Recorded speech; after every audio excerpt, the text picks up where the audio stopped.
सासू माँ बदल गई।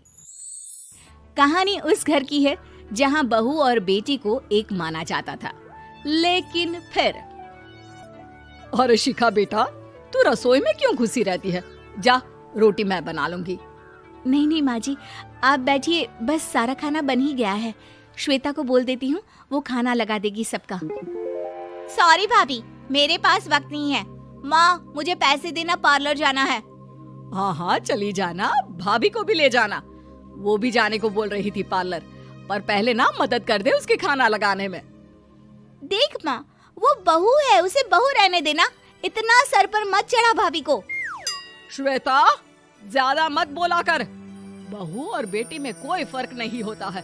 जा जाकर काम कर।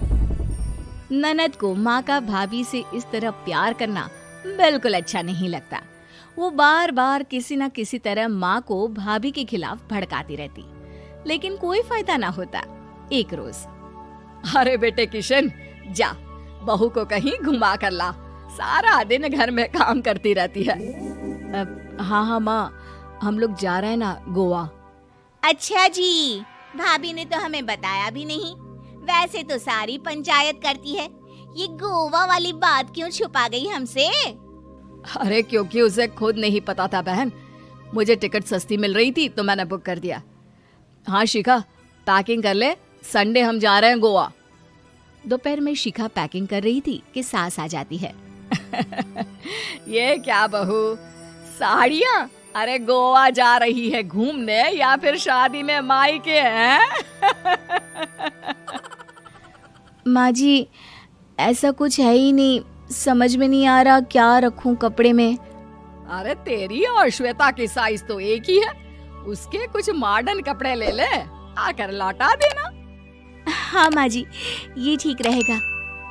शिखा श्वेता के पास जाती है और उससे कपड़े मांगती है। ना जी ना, मैं अपने कपड़े ना दूं, वैसे भी फैल जाएंगे मेरे कपड़े, बहुत महंगे वाले हैं। शिखा मुंह लटकाकर कमरे में आ जाती है तो सास कहती है, चल तैयार हो जा, तुझे मैं शॉपिंग करा कर लाती हूँ गोवा की। बस फिर क्या था, सास बहू निकल जाते हैं मार्केट और एक से बढ़कर एक ड्रेस खरीद कर घर आते हैं।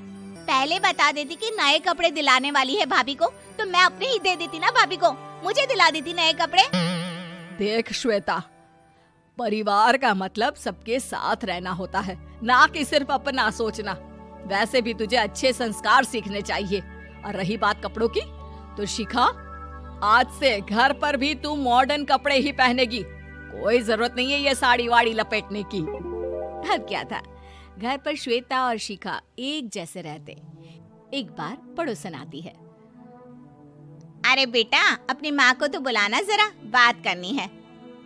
शिखा सास को बताती है और रसोई में चली जाती है।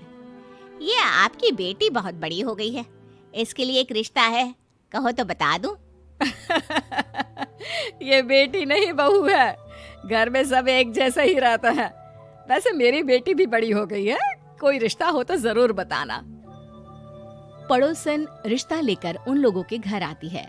तब श्वेता की होने वाली सास कहती है, तो ये घर है, कितने मंजिल का है? और ये बहू ने आपकी क्या पहन रखा है, जीन्स टॉप? अरे भाई, साड़ी वाड़ी नहीं है क्या इसके पास?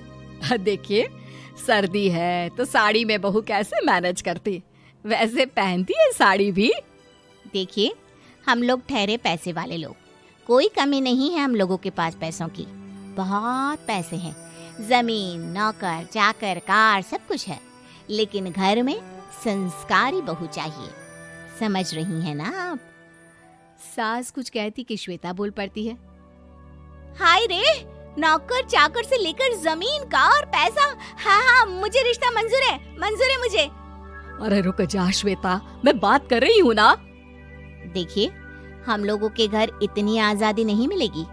अरे हाँ कर देना माँ, हाँ कर दे जल्दी से। सास क्या करती, बेटी की शादी ऐसे घर में कर देती है जहाँ ना उनके विचार मिलते हैं और ना ही आचार। शादी के बाद एक रोज फोन पर, श्वेता बेटा, एक बार घर आ जा, बहुत दिल करता है तुझे देखने का। माँ, वो घर पर बहुत काम होता है, कैसे आऊँ? बड़ा घर है, लेकिन आने जाने वालों की लाइन ही लगी रहती है। बेटा मैं तो जानती थी उस घर का हाल, लेकिन तू ही नहीं मान रही थी। माँ देख, हर घर का यही हाल है।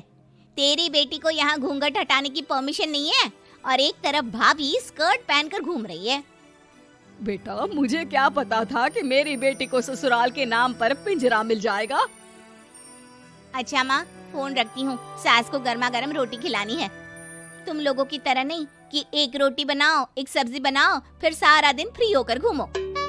सास फोन तो रख देती है, लेकिन सोच में पड़ जाती है कि एक तरफ बेटी जिसे कोई आजादी नहीं, वहीं दूसरी तरफ बहू जिसे देखकर लगता ही नहीं कि उसकी शादी भी हुई है।